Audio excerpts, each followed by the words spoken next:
Hello students, मैं संतोष कुमार गुप्ता आपका ICIT online classes में स्वागत करता हूं। आज हम लोग बात करने वाले हैं जावा प्रोग्रामिंग में कंस्ट्रक्टर ओवरलोडिंग और कॉपी कंस्ट्रक्टर के बारे में। इससे पीछे के वीडियो में यानी 13 पार्ट में मैंने कंस्ट्रक्टर समझाया था।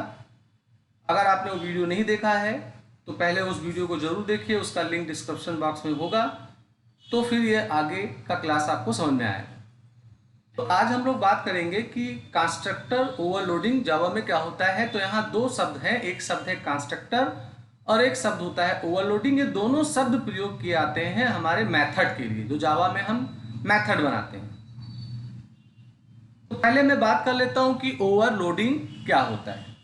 अगर आपने कोई एक क्लास बनाया है और आपके क्लास में बहुत सारे मेथड हैं और आप प्लान कर रहे हैं कि हम सारे मेथड्स का नाम एक ही रखेंगे, तो आपको इसकी अनुमति है, मगर करना ये होगा कि जितने भी मेथड होंगे जिनका नाम सेम होगा, उनके पैरामीटर के नंबर में के डेटा टाइप में अंतर होना चाहिए।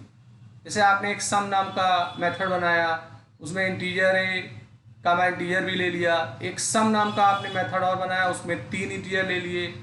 एक सम नाम का और मेथड बनाया, उसमें 2 फ्लोट ले लिया। माने पैरामीटर की जो लिस्ट है उनमें अंतर होना चाहिए या उनके डेटा टाइप में अंतर होना चाहिए। तो हमारा जो कंपाइलर होता है, हम जब ऐसे मेथड को कॉल करते हैं जिनके नाम सेम है, तो जो वैल्यू आप पास करते हैं उसके टाइप से वो समझ जाता है कि हमें किस मेथड के अंदर जाना चाहिए। और कंस्ट्रक्टर का मतलब होता है कि ऐसा मेथड जो क्लास के अंदर मौजूद होगा और क्लास का जब कोई ऑब्जेक्ट या इंस्टेंस बनाया जाएगा तो वो ऑटोमेटिकली कॉल्ड हो जाएगा, तो उसे हम लोग कंस्ट्रक्टर बोलते हैं। तो हमें जावा में अनुमति मिलता है कि हम लोग कंस्ट्रक्टर ओवरलोडिंग कर सकते हैं। माने कंस्ट्रक्टर का जो परिभाषा है कि क्लास के अंदर मौजूद मेथड अगर कंस्ट्रक्टर है तो वो इटसेल्फ कॉल होगा, और ओवरलोडिंग की जो परिभाषा होती है कि कई मेथड के नाम हम सेम दे सकते हैं, बस उसके पैरामीटर में अंतर होने चाहिए। तो इन जावा एक constructor is just like a method, यानी जावा होगा जो उसमें कंस्ट्रक्टर एक मेथड के तरीके से है, मगर ये रिटर्न नहीं करता है वैल्यू, और इसे आप ओवरलोडेड कर सकते हैं। Constructor overloading in Java is a technique of having more than one constructor with different parameter list। यानी जो कंस्ट्रक्टर ओवरलोडिंग की तकनीकी है, इसमें होगा क्या कि हम एक से ज़्यादा कंस्ट्रक्टर मेथड रखेंगे, उनके नाम सेम होंगे मगर उनके पैरामीटर लिस्ट में अंतर होगा।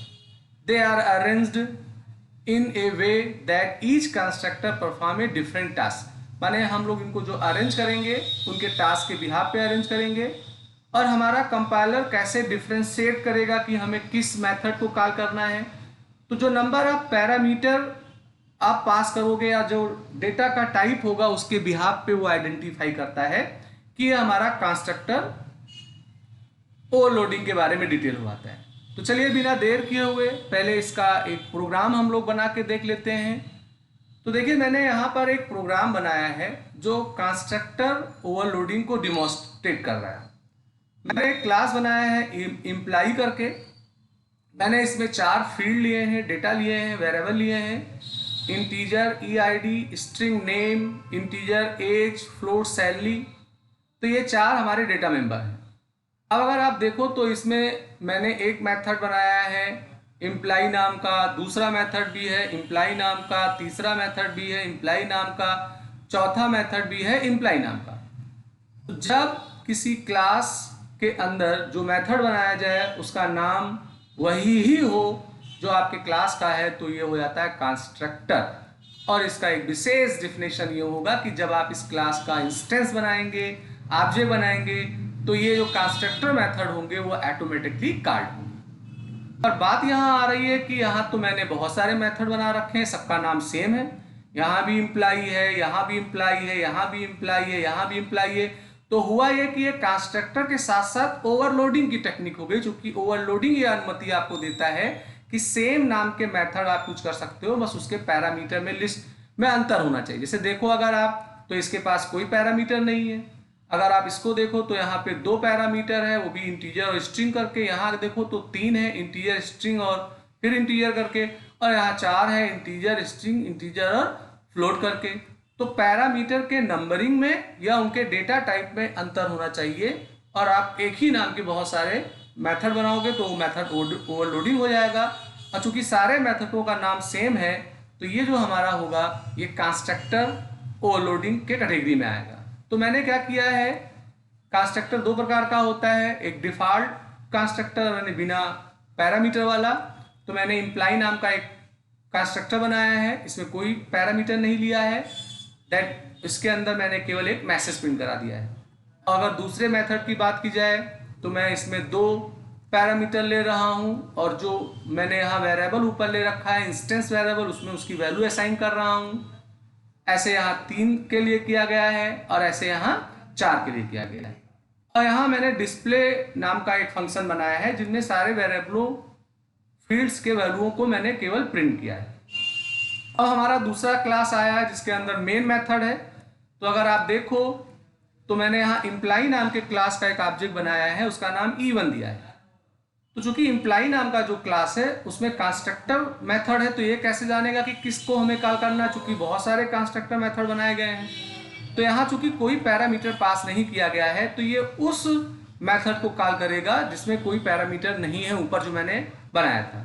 यहाँ मैं 2 वैल्यू भेज रहा हूँ, एक इंटीजर स्ट्रिंग, तो ये उस वाले कंस्ट्रक्टर मेथड को कॉल करेगा जिसमें 2 वेरिएबल्स की बात हुई है। ये तीसरे के लिए हो गई और ये चौथे के लिए हो गई। और यहाँ मैंने क्या किया है कि इनको डिस्प्ले का काम किया है। तो यहाँ हो क्या रहा है कि E1 नाम का मैंने जैसे ऑब्जेक्ट बनाया तो इसके अंदर कंस्ट्रक्टर मेथड मौजूद है। तो ये होगा क्या कि उसे इटसेल्फ कॉल करेगा। तो चूंकि उसमें मैंने एक मैसेज प्रिंट कराया है तो मैसेज प्रिंट हो जाएगा। और ये 3 अलग अलग जो ऑब्जेक्ट बनाए गए हैं इनके द्वारा जो पैरामीटर की वैल्यू पास की गई है उसको यहाँ डिस्प्ले कराने का काम किया गया है। तो ये हमारा एक उदाहरण है कंस्ट्रक्टर ओवरलोडिंग का। अब हम लोग इसको यहाँ जावा में कंपाइल करके इसको रन करके देखते हैं। तो मैंने यहाँ अपने प्रोग्राम को कंपाइल किया है और कंपाइल करने के बाद मैं इसको यहाँ पर रन कर देता हूँ। तो रन करने पे अगर आप देखोगे तो इसका आउटपुट क्या आ रहा है। पहले XYZ इंडस्ट्री जो डिफॉल्ट कंस्ट्रक्टर था बिना पैरामीटर वाला वो कॉल हुआ। अब दूसरे से मैंने 2 वैल्यू भेजा था तो 101 और मोहित आया। तीसरे वाले से मैंने 3 वैल्यू भेजा था 102 गणेश 25 तो ये आया। और लास्ट में मैंने 4 वैल्यू पास की थी तो वो आया। तो इस प्रोग्राम में मैं ये आपको समझाने का काम कर रहा हूँ कि हम लोगों ने मेथड्स कई रखे हैं और मेथड्स के नाम सेम है और उनके नाम सेम है क्लास के नाम से, तो वो कंस्ट्रक्टर के साथ ओवरलोडिंग का काम कर लेता है। तो ये एक डेमोन्स्ट्रेशन था हमारे कंस्ट्रक्टर ओवरलोडिंग के बारे में और उसका एक प्रोग्राम भी बना के मैंने आपको डेमोन्स्ट्रेट। तो ये आता है हमारा कंस्ट्रक्टर ओवरलोडिंग। अब हम लोग बात करेंगे कॉपी कंस्ट्रक्टर के बारे में। जिन लोगों ने C++ पढ़ा हुआ है, क्योंकि C++ ऊप्स के कॉन्सेप्ट को फॉलो करता है तो इन टर्म से वो परिचित होंगे। पर जो नए हैं, नाम से ही पता लग रहा है कॉपी कंस्ट्रक्टर माने कोई अगर एक हम लोगों ने ऑब्जेक्ट बनाया है तो उस ऑब्जेक्ट की जो मैंने वैल्यू इनिशियलाइज की है, अगर वही ही सेम वैल्यू किसी दूसरे ऑब्जेक्ट के मेंबरों को मैं कॉपी करा दूं और वो भी कंस्ट्रक्टर के माध्यम से, माने हमें करना ना पड़े, हम प्रोग्राम एग्जीक्यूट करें और एक ऑब्जेक्ट की वैल्यू दूसरे में कॉपी हो जाए, तो उसे हम लोग कॉपी कंस्ट्रक्टर कहते हैं। तो हमारा जो जावा है यहाँ पे कॉपी कंस्ट्रक्टर वाली सुविधा नहीं है। नहीं है का मतलब ये हुआ कि C++ में एक कॉपी कंस्ट्रक्टर करके तरीका होता था, उससे हम लोग कर लेते थे। तो जावा में होगा कॉपी कंस्ट्रक्टर मगर वो C++ के तरीके का नहीं होगा। उसके लिए 3 तरीके हैं, इनसे हम कर सकते हैं। एक कंस्ट्रक्टर के माध्यम से कर सकते हैं, एक ऑब्जेक्ट के वैल्यू को दूसरे में असाइन कर सकते हैं, दूसरा बिना कंस्ट्रक्टर के माध्यम से कर सकते हैं, और तीसरा एक मेथड होता है क्लोन मेथड, हम उसके जरिए कर सकते हैं। तो सिंपल सा है बात कि कॉपी कंस्ट्रक्टर का उद्देश्य यह है कि एक ऑब्जेक्ट के मेंबरों की वैल्यू को दूसरे में अगर हम कॉपी कराएं तो उसके लिए एक विथ कंस्ट्रक्टर हो सकता है और एक विदाउट कंस्ट्रक्टर हो सकता है। तो चलिए इसको भी हम लोग देख लेते हैं।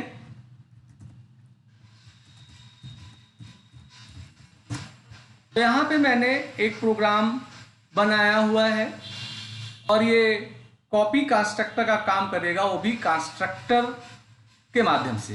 प्रोग्राम वही है जो मैंने पीछे ओवरलोडिंग में बनाया था।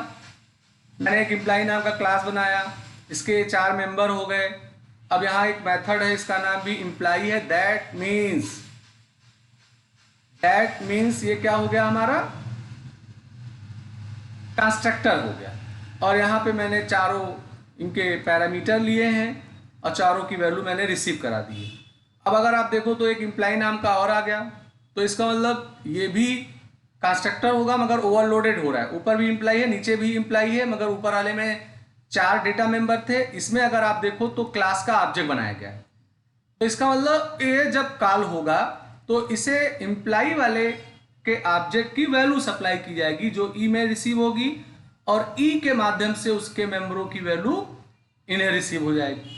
और फिर यहाँ पे मैंने इनको प्रिंट करने का काम किया है। अब अगर आप यहाँ पे देखो तो हुआ ये है कि पहले E1 नाम का एक ऑब्जेक्ट बना, क्योंकि इसमें पैरामीटराइज्ड कंस्ट्रक्टर यूज हुआ है इसलिए 4 वैल्यू भेजी गई। और अगर E2 को अगर आप देखो तो यहाँ पर जो E1 नाम का ऑब्जेक्ट बना था उसके रेफरेंस को भेजा जा रहा है।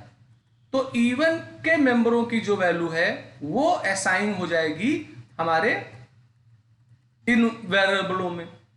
और इसको अगर आप देखो तो यहाँ डिस्प्ले कॉल किया गया है और E2 का डिस्प्ले कॉल किया गया है। तो होगा ये कि हमारे E1 के मेंबरों की जो वैल्यू है वही सेम असाइन हो जाएगी हमारे E2 की। तो एक कंस्ट्रक्टर के माध्यम से हम लोगों ने कॉपी किया एक ऑब्जेक्ट को दूसरे ऑब्जेक्ट में। चलिए इसे भी कंपाइल करके हम लोग देख लेते हैं। तो ये हमारा प्रोग्राम कंपाइल हुआ और फिर इस प्रोग्राम को मैं रन कर लेता हूं। तो देखो आप 101 मोहित 37 9000 ये E1 वाले के मेंबरों की वैल्यू थी और वही सेम वैल्यू E2 में हमने कॉपी करा दिया। तो ये कॉपी कंस्ट्रक्टर है और वो भी विद किसके है, कंस्ट्रक्टर के माध्यम से है। अब हम चाहें तो विदाउट कंस्ट्रक्टर भी हम ये काम कर सकते हैं असाइन के माध्यम से। तो उस प्रोग्राम को भी मैं देख लेता हूं, आपको डिमॉन्स्ट्रेट कर देता हूं कि कैसे वो काम करेगा। तो यहां देखें अगर तो ये बिना कंस्ट्रक्टर के होगा, कॉपी का काम करेगा। मगर ये तो यहां मैंने सेम वही 4 मेंबर लिए, एक कंस्ट्रक्टर बनाया वैल्यू को, चारों वैल्यूओं को असाइन करने के लिए। अब अगर आप देखो तो यहाँ पर एक और मेथड बनाया गया है मगर वो इम्पटी है, माने उस मेथड में कोई भी स्टेटमेंट नहीं लिखा हुआ है। और ये भी है ओवरलोडेड। अगर आप देखो तो यहाँ दोनों का नाम सेम है मगर इनके पैरामीटर में अंतर है, डिस्प्ले कर दिया गया। अब अगर आप देखो तो E1 के माध्यम से ये चारों वैल्यू दे दिया गया और E2 एक ऑब्जेक्ट बना। और यहाँ पे चूंकि देखिए ये जो ऑब्जेक्ट बन रहा होगा ये उस मेथड को कॉल करेगा जिसमें 4 वैल्यू मैंने ऊपर रिसीव कराई है, उसके लिए हो गया। और इसके थ्रू जो इम्पटी वाला है, चूंकि पैरामीटर यहाँ नहीं भेजा गया है, तो इम्पटी वाले के माध्यम से इसका E2 बनेगा। अब अगर आप देखो तो E2 में E1 के मेंबरों के वैल्यू को मैंने यहाँ पे असाइन कर दिया है। तो यहाँ असाइन ऑपरेटर के माध्यम से इनको यूज किया जा रहा है, कोई कंस्ट्रक्टर नहीं बनाया गया था कि ऑटोमेटिकली वो हो जाए। तो इस प्रोग्राम को भी अगर आप देखोगे तो इसका आउटपुट वैसे ही आएगा जैसे हमारे कंस्ट्रक्टर वाले का आया था। तो चलिए इसको भी कंपाइल कर लेते हैं और इसको भी एग्जीक्यूट कर लेते हैं। तो देखिए सेम वही आउटपुट आ रहा है जो यहाँ पर ऊपर आया था, पर इस पहले वाले प्रोग्राम में हम लोगों ने कंस्ट्रक्टर मेथड के जरिए कॉपी का काम किया था। यहाँ बिना कंस्ट्रक्टर के जरिए यानी असाइनमेंट ऑपरेटर के माध्यम से हम लोगों ने ये काम किया। तो मैं उम्मीद करता हूं कि आपको समझ में आया होगा। अगर कोई दिक्कत है तो कमेंट्स में जरूर आप लिखिएगा। एक क्लोन मेथड भी होता है, मगर क्लोन मेथड को मैं अभी इसलिए नहीं बताना चाहता हूं क्योंकि जब आप इनहेरिटेंस और जावा में मल्टीपल इनहेरिटेंस नहीं होता है, उसके लिए हम लोग इंटरफेस का यूज करते हैं। तो जब आप उन्हें पढ़ लेंगे तो उस स्थिति में ये क्लोन वाले मेथड का यूज कर पाएंगे। अगर मैं अभी उसे डिमॉन्स्ट्रेट करूंगा तो वो कॉम्प्लिकेटेड लगने लगेगा। फिलहाल मैंने दो बताया है, एक बाई कंस्ट्रक्टर और एक बाई असाइनिंग एक ऑब्जेक्ट को दूसरे में, यानी बिना कंस्ट्रक्टर के। तो अगर मेरा वीडियो आपको अच्छा लगे लाइक करिए, शेयर करिए, सब्सक्राइब करिए, बेल आइकन को लीजिए। इससे कोई नया वीडियो में बनाऊं तो उसका अलर्ट आपको तुरंत मिल जाया करे। मैं आप से आज्ञा चाहूंगा। मेरा क्लास आज का यहीं समाप्त हो रहा है। कल मैं आपके लिए नया वीडियो फिर लेके आऊंगा और आगे के जो सिलेबस हैं उनकी बातों को हम लोग आगे कंटिन्यू करेंगे। जय हिंद।